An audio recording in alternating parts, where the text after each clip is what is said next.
keep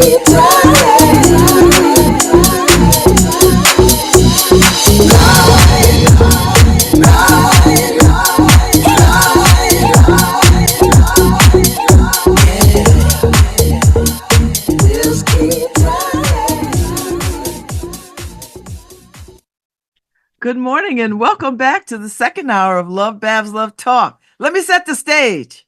On a bleak and snowy Christmas Eve, Ebenezer Scrooge wants nothing more than to collect his debts.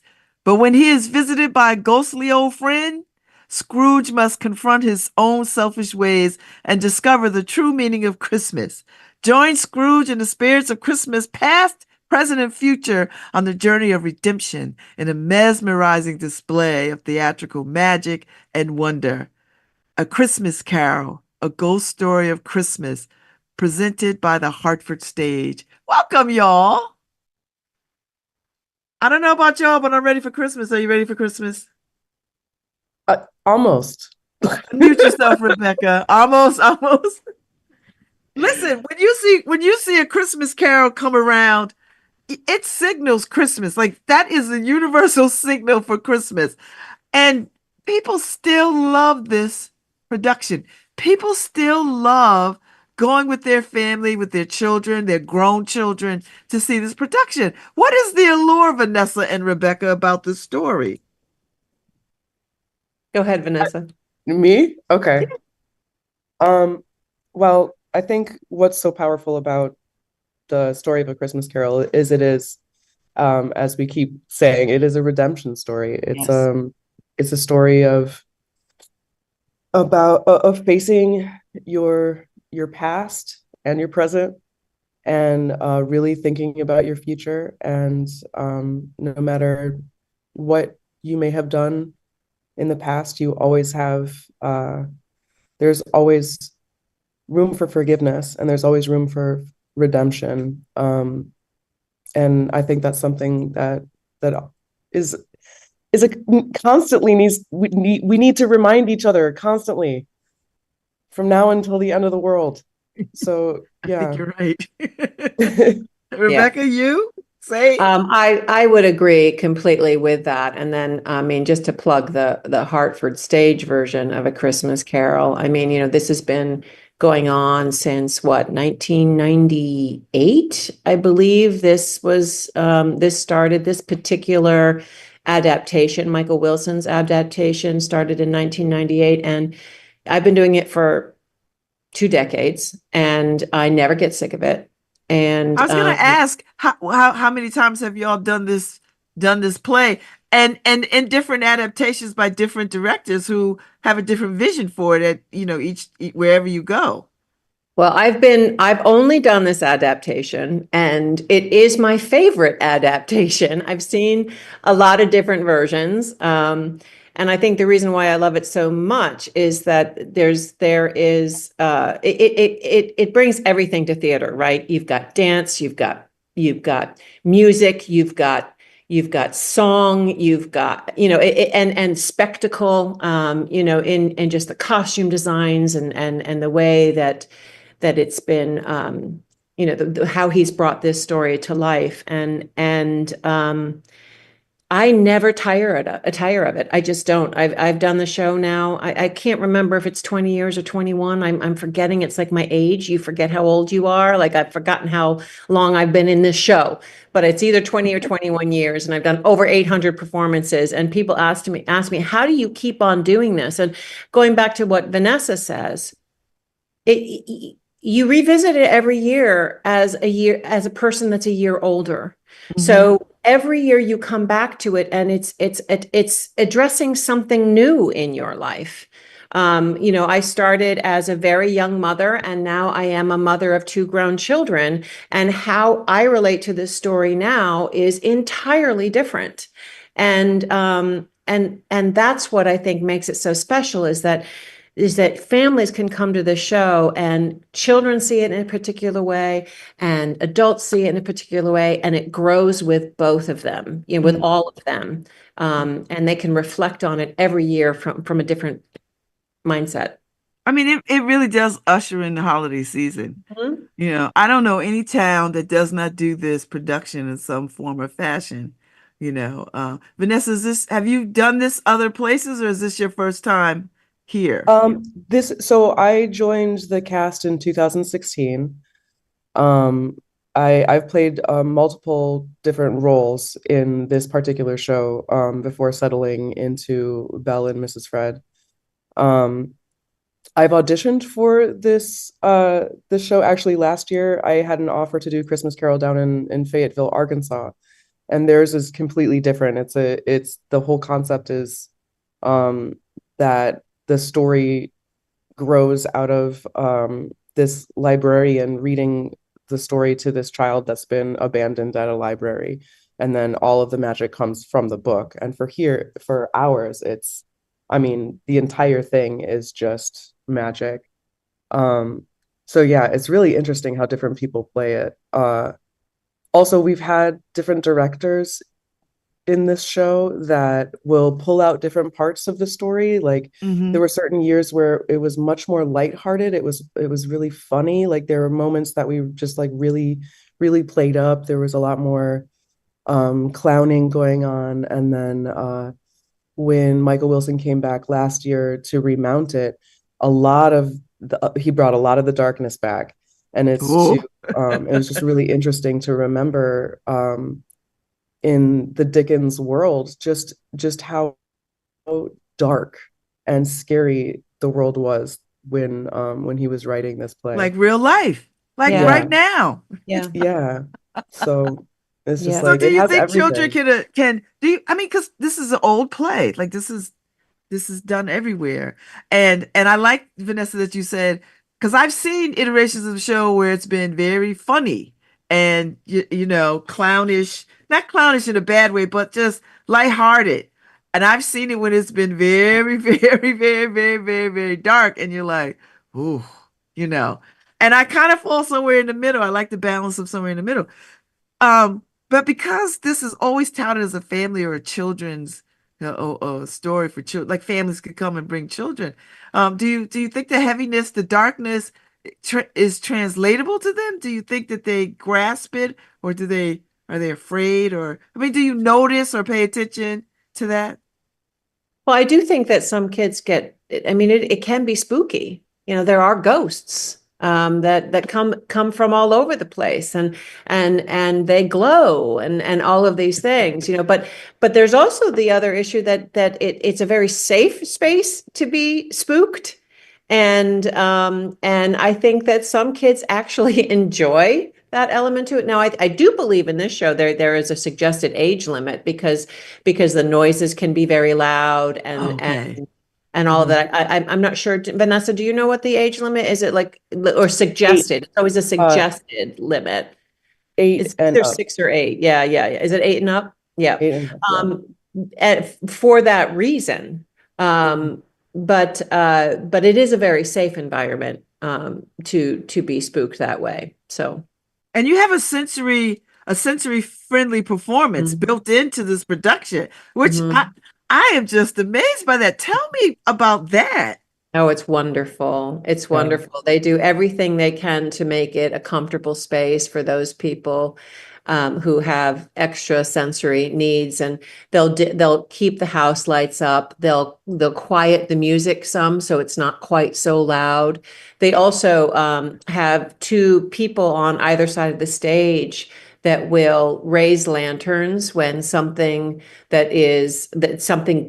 bigger is going to happen so that the audience members can be prepared for that. And it's really as a performer, it's an amazing experience because these are kids and adults that might not be able to manage going to a theatrical performance, and yet Hartford Stage has provided them with that opportunity, and I think it's fantastic. Oh, I love that is so wonderful. It's a level of kindness that we Yes. so need, right? So nobody is left out of the theater. Do you know Right. what I mean? Like everybody Right. can participate and Right. come.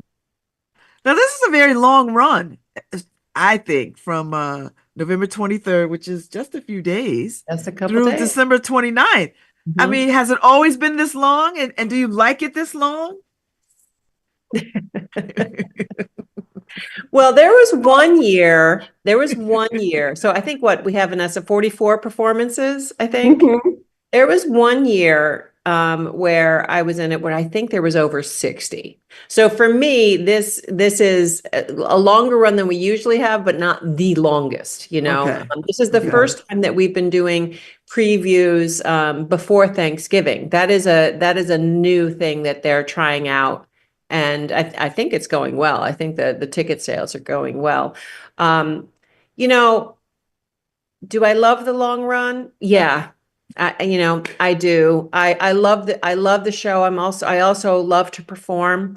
I love the gratitude that we receive from our audiences every night. Uh, you know, there's always a funny thing when it runs after Christmas, which we always kind of struggle with a little bit because there's some moments where we're talking specifically about Christmas Day, and that somehow needs to shift a little bit, and we go with the flow and we do it we do it, and no, but I don't mind the long run at all. Yeah. Mm-hmm. We did have several years there where we would have at least 2 or 3 weeks of 10 show days. Yeah. And that was incredible. Like that's a taste of Broadway work right there. Having to Now, do is this show grueling, Vanessa? Like, is there, some shows are more heavier than others. I don't. it's How is a this show? it's a beast of a show. There were so many moving parts. I mean, the cast alone is huge. How many do we have? 20 something? We have 12 equity actors. I think, yeah, I mean, it's massive. Like, it's It's like, huge. yeah, it's a very, very big show. Like when you look at the curtain call at the end, I mean, there are so many people on stage. Yeah. So, Um, and that's from the little ones to all the way up to the equity actors. And then that's not even counting the other Ooh. show that's happening backstage. Yes, which they used to auction off passes for people to sit back and just watch the crew and what they need to do because it is so elaborate and they're running It's all so over the place. The traffic patterns behind stage are pretty intense. Oh, I yeah, like that. I think people it's would so much be fun. intrigued to see that because you don't know. You have to see the magic that happens behind the Yes, magic that happens on yes, stage, yes. Well, So, and we audience members often sit backstage and watch the magic from backstage too. Mhm. There's certain moments where groups of performers will be standing there and watching from backstage what's happening on stage because Yeah. it's so fantastic and spectacular. during the holiday season, is it a fabulousness for actors to get these kinds of Christmassy kinds of play jobs? Like, does that make you excited or happy? Do you like working through the holiday season? Because there's only a finite few plays of that speak to the holidays. This is probably the biggest. Yeah, I think that depends on it depends on the person. Yeah. I really enjoy it. I think that it's really lovely to have like I feel like I have two sets of families. There's like my Christmas Carol family and then there's my actual family. And there's a time like my family will fly out from Wisconsin and come to see the show. And so it's like it's become its own little tradition for my actual family now too. Um, but it is tough. Like I have a new little nephew that's 2 years old that like I would really like to see him for Christmas, and that's something that I'll miss out on. But it's like there's joy in all aspects of it, and but at the same time it is a job and we are working. So yeah, yeah. Hmm. I'm very lucky in that, I lived in New Haven for a long time, and my husband actually still lives in New Haven. So my Christmas with my family, my immediate family, was never that far away. So I had the advantage of being able to work in Hartford and drive down 91 and celebrate Christmas with my kids and my husband, which I will do again this year. I'll get out on Christmas Eve and I'll get in my car and I'll drive the 40 minutes down to New Haven and be with my family. So I get kind of the best of both worlds.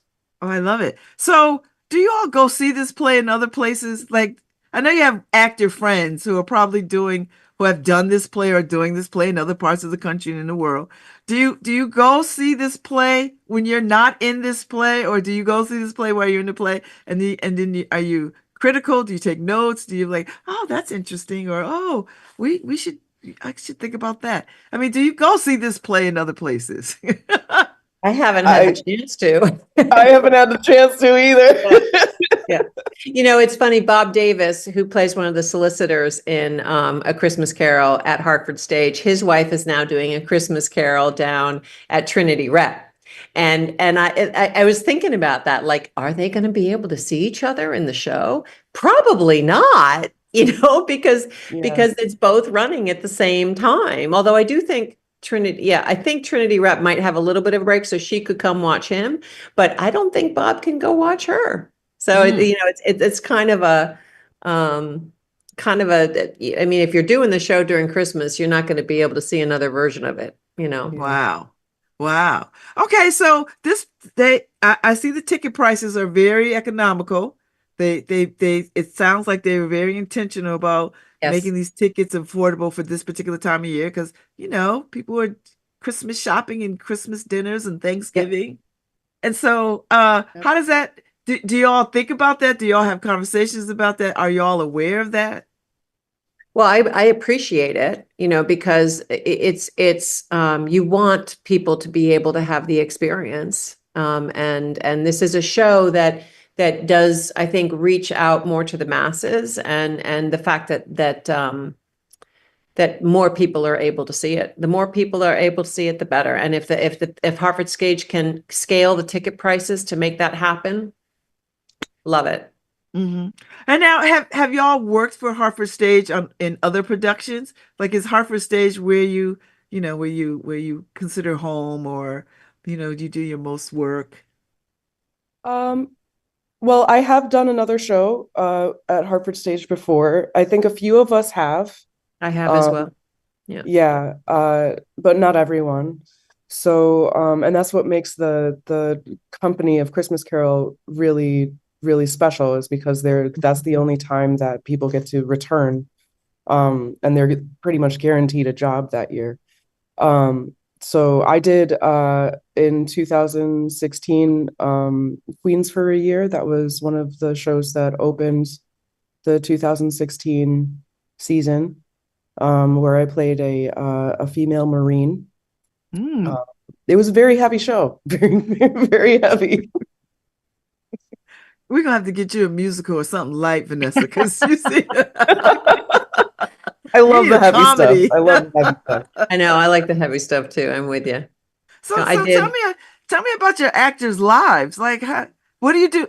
When do you start rehearsing for this show? And then what do you do after the show? Do you take some time off, or do you go to the next production? I think we always hope we have a next job. I mean, that's kind of the weird thing about an actor's life is that you're always looking for your next job for the Mm, most part. I mean, not all actors, but the majority of actors are always seeking, while they're working, they're looking for their next role.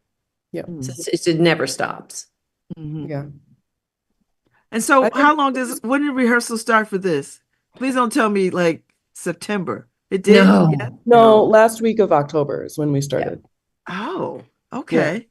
Yeah, typically regional theaters will have 4 weeks of 3.5 weeks, 4 weeks of rehearsal, and then a 4 week run. This show is a little different because so many actors are returning, and so much of the production is kind of pre-designed. Like they store all their set, they store all their costumes, they store all their props.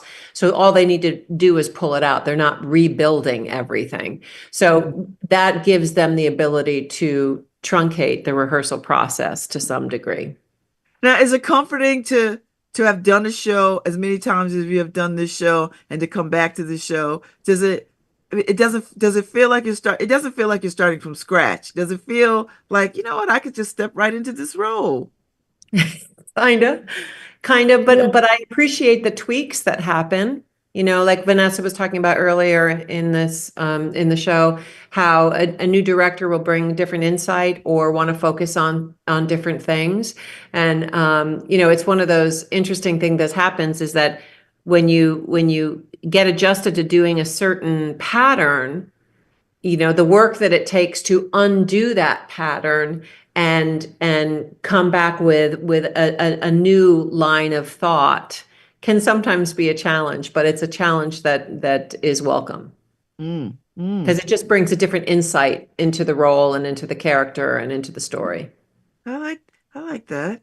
That makes sense. Hmm. Because I feel like to me, I would be thinking this feels like coming home, or coming back to such a familiar play, like you've done it and you've done it and you've done it, and even with the tweaks, it's still very familiar to you, Yes. So Yep. so do y'all get to go see other stuff? Do you spend your time seeing other shows outside of the shows that you do? Hmm. All the Absolutely. time. All the What have time. you? Whenever I What's can the afford it. latest thing you've seen and you absolutely loved? Oh, well, I saw Appropriate on Broadway and I did really enjoy that. The last show that we saw at Hartford Stage, that was the last show I saw, which was the Jekyll and Hyde.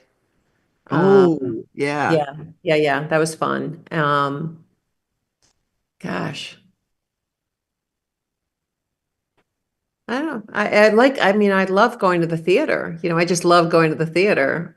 Um, you know, the next show I'm really looking forward to seeing is that one of our Christmas Carol loves, Sarah Killo, is on Broadway now, playing Ginny Yay! Weasley in the Harry Potter show. Oh, I lovely. cannot wait to get into New York and cheer her on and support Me her. too. Yep. Um, yep. So I am sure I'm gonna love that one. That's great. Okay, Vanessa, you? Well, the last show that I saw that I really loved was The Welkin at the Atlantic Theater in New York. I try and see anytime my friends are in shows, I try and Hmm. see them. Usually that's the only way I can afford to go see theater.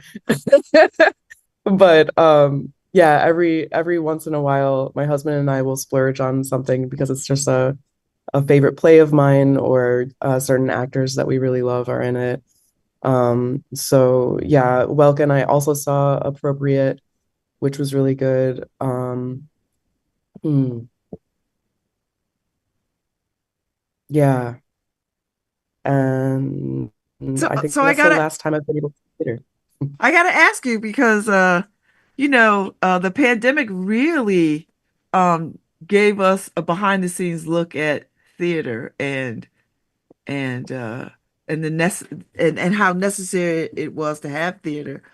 But we are still recovering from the pandemic. Audiences are starting to come back, but they're still not at numbers that, they were pre-pandemic, And so the American theater is, struggling in a lot of ways to find its audiences again, to find, playwrights that will attract audiences. I mean, do you feel some of that? Some of the politics of that, the pressure of that, the reality of that. Yeah, yeah. I mean, Yeah, I think that you know, theater has been around for a long, long, long time, and it's had to shift according to different different societies. You know, the changes in society. You know, I mean, like look at what Long Wharf is doing, for example. You know, Long Wharf has completely changed and is trying a completely new approach to presenting professional theater by using community Yes. and you know, it's really quite incredible what they're doing, and I think regional theaters have to, you know, find that same way of how, the material that's being presented and making it affordable, and we're also competing against other things that grab people's attention, you know, your streaming devices and phones and my feeling is that it's really important to bring young people in because it's a totally different experience. Live theater is a completely different experience than streaming on a device or watching a movie. And if you're not introduced to it at a young age, you don't really understand its benefit or I mean, it's greatness, so it would be nice if we as I think a theater group could find a way of reaching out to the youth a little bit more. Those are my thoughts. Those are good thoughts. Full transparency, I sit on the board of Long Wharf Theater, and Mhm. it is an adventure. It It's a is. wonderful adventure to sort of um, reimagine the American theater, because Yep. that's really what we're doing, Yes. reimagining the American theater. And Yep. it's a wonderful ride to be on. Mhm. And scary and I mean, is it going to work? And these are the things that we all need to try to do because we just want to get theater to the people, Mhm. and that's a new way of doing it, and Mhm. I think it's fantastic. Vanessa, thoughts? Um, well, I think that if any industry can do it, it's definitely the theater industry. There is no shortage of creative problem solving. Those are like some of the smartest people that I've ever met. Create all sorts of alternatives to making sure this gets out and making sure that this is available to people. So I have no doubt that we'll be able to constantly shift with whatever's thrown at us. Um, but it does get complicated um, in certain societies. So I don't know. I have faith. Mm-hmm. Mm-hmm. I have faith too. I think the American theater will survive. Yes. It may shift and change, but it will survive. Yep. And the fact Yeah. that people are still wanting to see A Christmas Carol, like they still, and to your point, Vanessa, people make it a tradition. They Yes. bring their children, now they're grown children, now their children have children, so grandchildren are going with grandparents. And so the tradition is like, it becomes generational, right? Like people just Yeah. that this is what we do at Christmas time. We get our Yep. tickets to go see A Christmas Carol. We take the children and we dress up and maybe we'll get something to eat at home or out or whatever. But it Yeah. becomes this whole experience. Just last year, a woman Facebook messaged me and said she was coming to Christmas Carol, and she was the mother of two children that were in the show 15, 20 years ago or something like that. And I believe that like one of her children was, because I played Mrs. Cratchit a long time ago, so one of her children was Peter, and another one was in the ensemble of children. And when they came, with the mother came with the daughter who was in the show, and the daughter was pregnant and was about to have a child, right? So again, it's exactly what you just said. This tradition over generations of people coming to this show and sharing this show with their family and their love for it. And it's so cool. It's just Yeah, really neat when that happens. I think so. And when I Yeah. was a kid, Vanessa and Rebecca, we used to have field trips to the theater. Yeah. Do you know what I mean? Like schools would, in the afternoon, you would go see a play, like A Christmas Carol or something like that, or a holiday opera or something. But it because they knew and they understood in those days, in those hundred years ago, they understood that, audiences are built at that age, like audiences for the future are built in these little grades, right? Mhm. And I don't know if schools do that anymore, They if they do. do field They trips do. to We theater. we have 10 student matinees. Oh, Um, great. yeah, we have had 10 student matinees and they're completely full. Hmm. And they're so much fun. The kids scream so loud that a lot of times the dancing ghosts, the apparitions, cannot hear the music that they're dancing to. It's just so much fun. It's just a blast to play to those kids. Yeah, it's great. Oh, I'm glad to hear that they're still doing that, Yeah. All right, so the show opens in 3 days. Yep. Yes. Previews start in 3 days. Yep. Okay, preview started November 23rd. It runs through December 29th, the Hartford stage. You could get tickets. The tickets are very, very economical. And for some people, they probably already got their tickets because this is a tradition.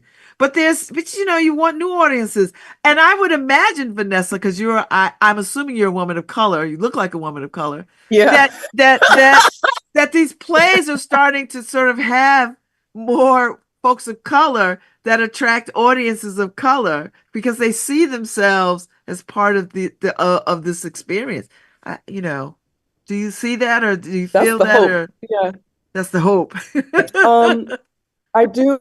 I mean, yeah, I feel like, well, when I first started playing Battle Mrs. Fred, that's when I really felt it. There was one community night. So community night is when Hartford Stage gives tickets to different community organizations, different people that usually don't get to see theater, and just for a multitude of different reasons. And the majority of those of that night, that demographic is Black and brown. And we after the show, my first community night as Belle Mrs. Fred, we went out into the lobby and met with some of the kids and the parents. And I was just like, I had so many little brown girls come towards me and just like, oh my gosh, you're so beautiful. I started crying because I was just like, this is something that I always wanted as a child, is to be able to see someone that looks like me in a really pretty dress, or as a good as a protagonist, not an antagonist. And Mhm. so it was just like the most powerful thing I had ever felt in my life, to be like, wow, I can be that person for these little girls. And yeah, I feel it. I feel it. Well, thank you for sharing that, because you and I both know, and you too, Rebecca, that representation matters, Does. Yeah. Absolutely. right? And some little girl, some little brown girl will see you and be like, "Oh, I could do that. That's Yep. something I could aspire to. Like I could be on stage because I see myself now. I see it." Exactly. So Yeah. that's wonderful. Well, I'm so glad that y'all could come on this morning and talk about A Christmas Carol. And thank you for your time. And I'm looking forward to hearing how it all goes. I know ticket sales will go beautifully, and the weather is perfect so far. So, like, you know what I mean? Like, we could just get to the theater without a hassle, without snow, Yeah. without ice. It's Yeah. been lovely. So hopefully we'll keep the weather gods happy, and they'll keep smiling upon us. So, thank you so much for your time, Vanessa Butler and Rebecca Jones. I Thank you. appreciated this conversation this morning. Thank Break a you. leg. Thank Thank you. you. Thank you. Have a good show. All right. Bye-bye. Bye bye. Bye bye. Thank you, Mary Jo. I'll see y'all tomorrow.